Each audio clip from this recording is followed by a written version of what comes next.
Portable TV. Come watch with me.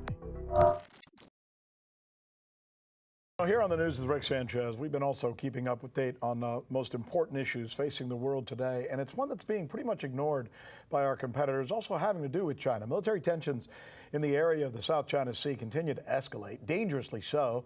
The U.S. is sending in billions in arms to Taiwan. The Chinese military has been responding by buzzing the island with fighter jets, and now Taiwan's foreign minister has just announced that he's bracing for an attack from China. He's calling it China's, quote, final military assault. What gives, right? Here's RT correspondent Alex Mihailovich with more. Tensions are on the rise in the South China Sea, and according to Taiwan's foreign minister, the potential for war with mainland China is increasingly becoming a reality.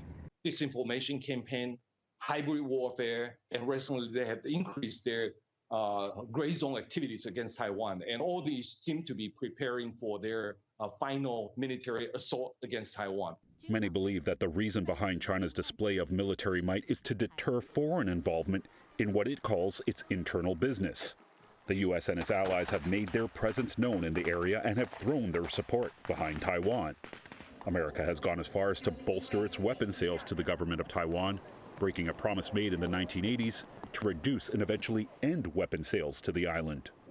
Adding insult to injury, the U.S. has de facto turned its back on the One China policy, an agreement signed in 1972 in which the United States recognizes the government of the People's Republic of China as the sole legal government of China, acknowledging that Taiwan is a part of China.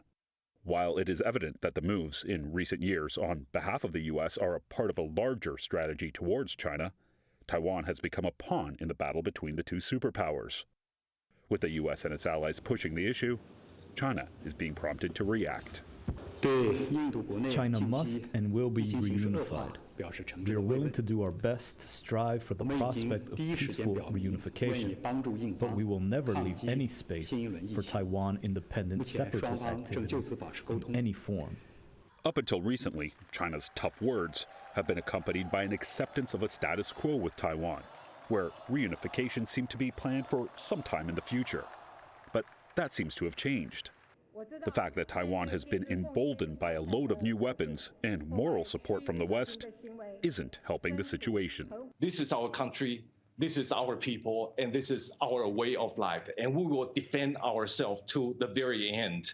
While Taiwan may be putting on a brave face, even the U.S. recognizes that China is much stronger both economically and militarily than it was a decade or so ago. With that in mind, it is questionable if America and friends would actually come to Taiwan's defense. On one side, some analysts are saying that it is time for the U.S. to recognize that East Asia is not a vital interest, while others are saying that America needs to honor its agreements, allowing a potentially dangerous situation to play out peacefully for those involved, namely China and Taiwan. For RT, I'm Alex Mihailovich. So let me do a reset for you.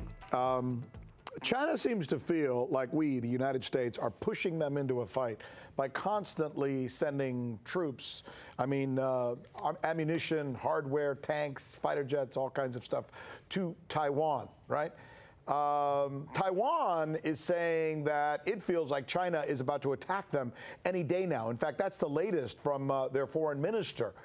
Given that scenario, how close are we to some kind of engagement there?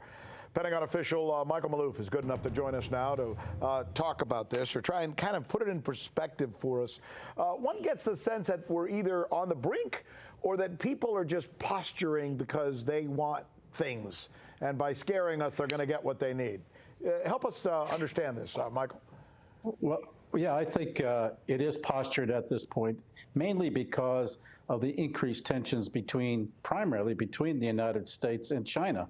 The United States is competing against China, thinking and seeing that China is about ready to lead a multipolar world order that will challenge the unipolar world order of the United States and Western ways. And U.S., of course, goes into a competitive, asymmetrical posture at that point, and Taiwan is of course the point where that brings both countries together, to the point of threats and counter threats.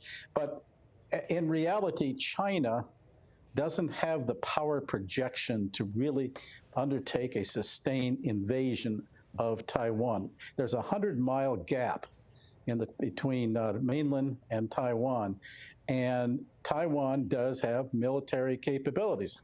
That said, Taiwan also has a lot of work to do militarily to defend itself. Also, Taiwan has a lot of islands, and you'll recall years ago in the 50s, what have you, 1950s, that Quemoy and Matsu all were always bombarded as a signal to Taiwan years ago, but there was never any actual invasion. There was shelling.